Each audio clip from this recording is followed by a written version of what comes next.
We watch WWE, so you don't have to, and AEW. But you know what? You actually should be watching because there's a lot of very dramatic things going on in the world of wrestling right now.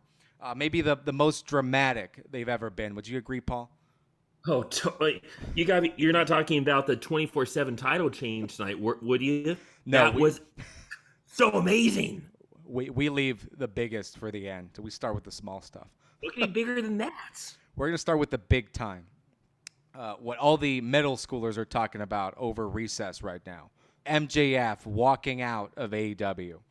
And I don't know about you, but the longer this goes on, the more I think it's a work. Obviously, because anything WWF, and I said F Panda, come get me, does, obviously Tony Khan has to do better. So yeah, the Sasha Naomi work over there. We got to have our own work. Who better than MJF? Yeah, 'tis the season. 'Tis the season for walking out of your company. So is your ongoing theory, Paul, is that this is work because it just fits MJF's character, or what do you think? Totally. I mean, first off, okay, he doesn't go to the meet and greet on Saturday. Why on earth would MJF, who despises those dirty, yucky AEW fans, why would it be worth any money for him to hang out with them, risk getting COVID, and risk whatever, or whatever diseases they might get, particularly in Vegas, of all places? But then also, it would be career suicide if he did actually walk out on AEW. Because, McMahon may be an a-hole, but he also likes to do things the right way.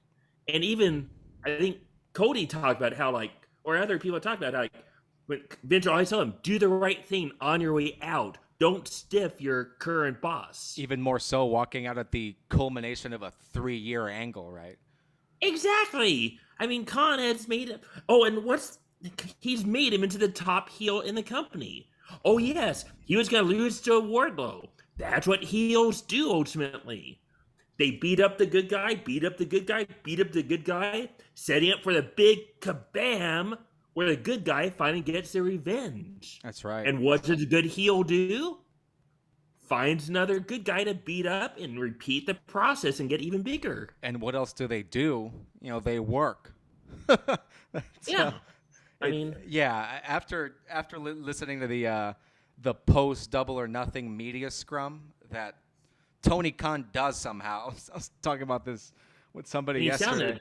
Yeah, 5.5 hour pay-per-view followed by like a 3-hour media scrum. Tony has got to be on coke or something. That dude. Oh, totally. Did you see it? Yeah, he totally looked like it. But I mean, and if MJF, if you need any help that you're going to do just fine. Okay, if people equated you and Wardlow would be kind of like Shawn Michaels and Diesel.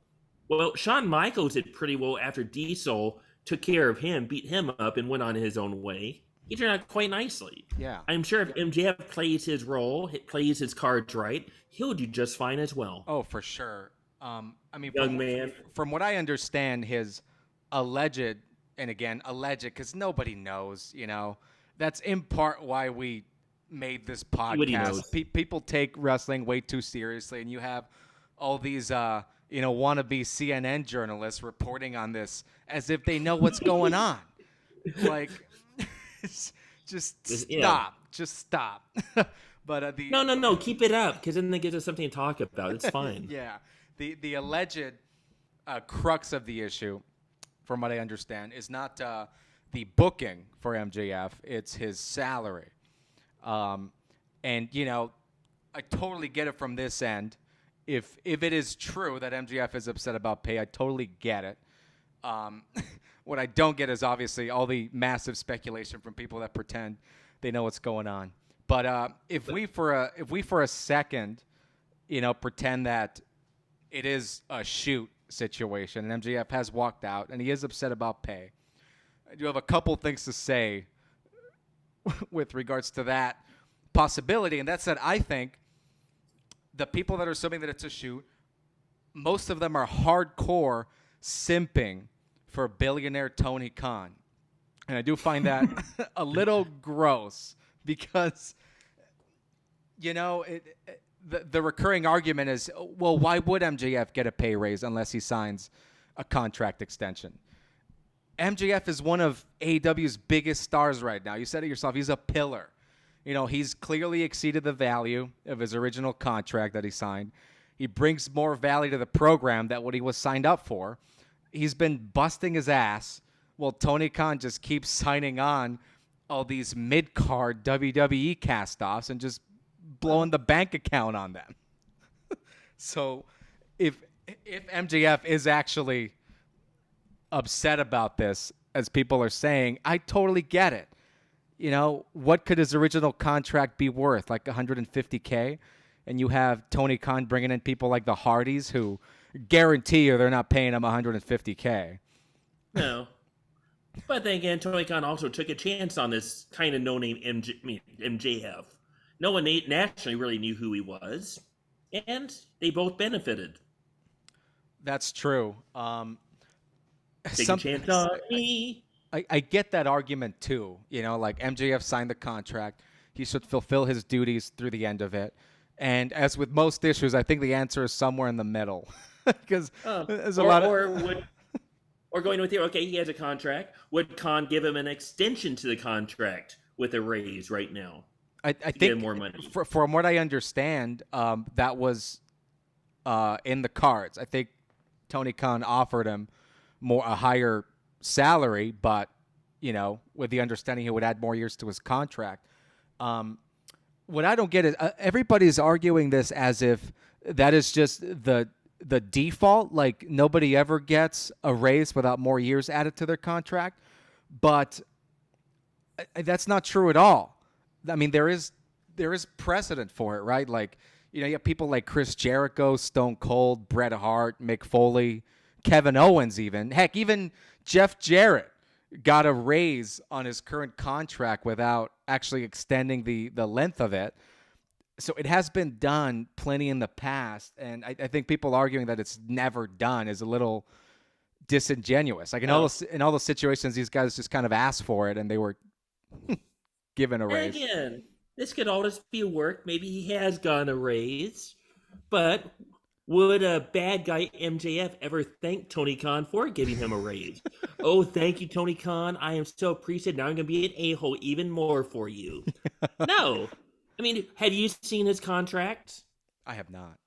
But I haven't. Has Wade Keller seen his contract? Has Dave Meltzer seen his contract? I know Brian Alvarez was there when the contract was signed, from what I understand. Oh, okay. But he may have already gotten a raise too, or who knows? Yeah. Until proven otherwise, again, it's a work. Just like Sasha and Naomi is a work. MJF's an asshole. He should be complaining about his money. He should be threatening to walk out because he's bigger than the whole damn show.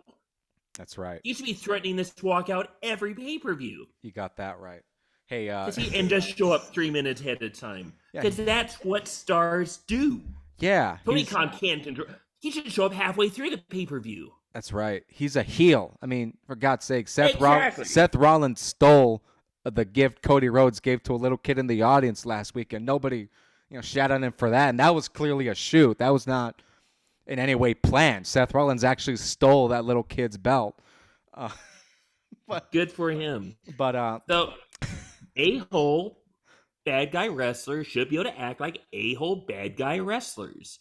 It's going to be amazing when it gets revealed that this is a work, because when do you really see somebody working the crowd so expertly? And as we saw with the Brody Lee situation last year, his unfortunate untimely passing, there is no info that gets out of AEW if they don't want it to. Yeah, exactly. Yeah. Yep. So I'm on that boat. Part of me would love for him to show up in some indie crowd with Naomi and Sasha, and they could do something together. Form the new bloodline or something. The Outcasts. But yeah, I do think it's a work. I completely agree with you. The more time that passes makes me think it's more of a work every day, or either that or I'm just brainwashing myself. But either way, for the people that believe that it's a shoot, I do find it a little gross how people are just defaulting to side with Tony Khan, like, because wrestlers in the business have never gotten stiffed on pay before. Like, come on, people. He's Tony's never stiffed, man. Tony just given opportunity to those that never had opportunity before. Tony has given us a chance. So actually, what Tony is kind of reminds me of. Do you follow golf any? No, who is that? Oh, golf, like the PGA. Oh yeah. Sure. Yeah. But then there's also like Phil Mickelson has been trying to, or got into hot water with the Saudi Arabia group that's trying to create opposition to the PGA. That's right. It kind of reminds me of like the Saudi Arabia. Okay, yeah, definitely they're not perfect, but they're really trying to be the AEW to the PGA. I could see that.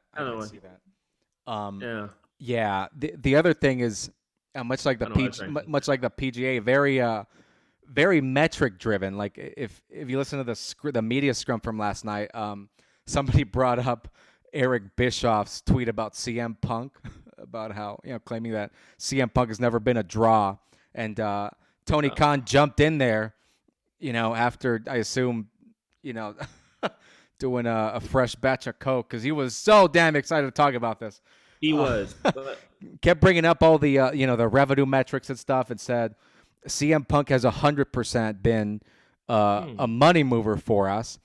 But that to me just shows that this is a guy that's very in the numbers, and he must know the value that MJF brings. Yep. And I would imagine would be willing to pay him accordingly. But again, all this shit is made up. None of it matters. He might take a month off, take a vacation. Maybe he'll show up on the island where Ashley is honeymooning. Yeah. Who knows? But by the way, Spoiler, before we move on to that, hard hitting Ashley Flair news, and damn right we call her Ashley because we're wrestling insiders, pal. We text her all the time. And we have a podcast. Oh, did you call him CM Punk? You need to call him Phil. Phil. Because we know his real name, Phil. And he's married to AJ. You know that, don't you? Not even Brian Alvarez knows CM Punk's real name, or Dave Meltzer, so take that. But by the way, I thought it was a pretty well executed match yesterday, opening with Wardlow and MJF. There wasn't a lot of technicality to it, but MJF took about 20 power bombs, and the crowd got louder for every single one of them.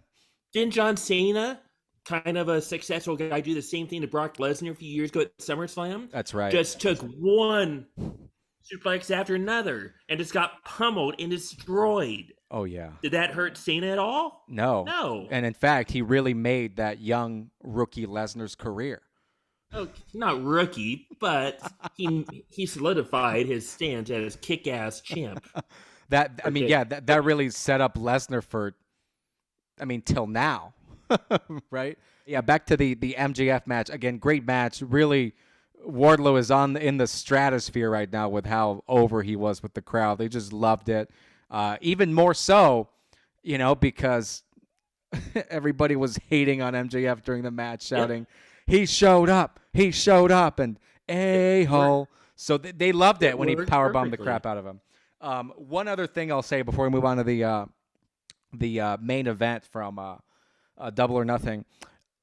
I've also seen a lot of people saying that because MJF is signed to a contract, that he should just do whatever he's told because that's the job.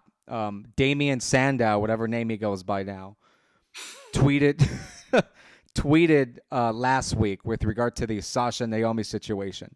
He said, Obi-Wan had to do the job for Darth Vader. This is theater. You do the job you're contracted to do. And, that sounds great and all in tweet form, but I think if you stretch it to its logical conclusion, it's kind of stupid because Alexander Hamilton has to do the job every night to Aaron Burr, sir. Yeah. Here's the thing. Obi-Wan. He was a president.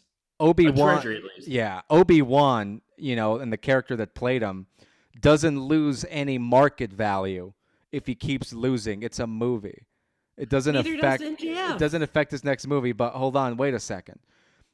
If you really think about that, like if Vince McMahon approached Roman Reigns this week and said, "Hey, I I think you're getting a little old. So from now on, you're going to be enhancement talent. And I need you to do the job to Mufasa Ali for 8 weeks straight every Monday on Raw.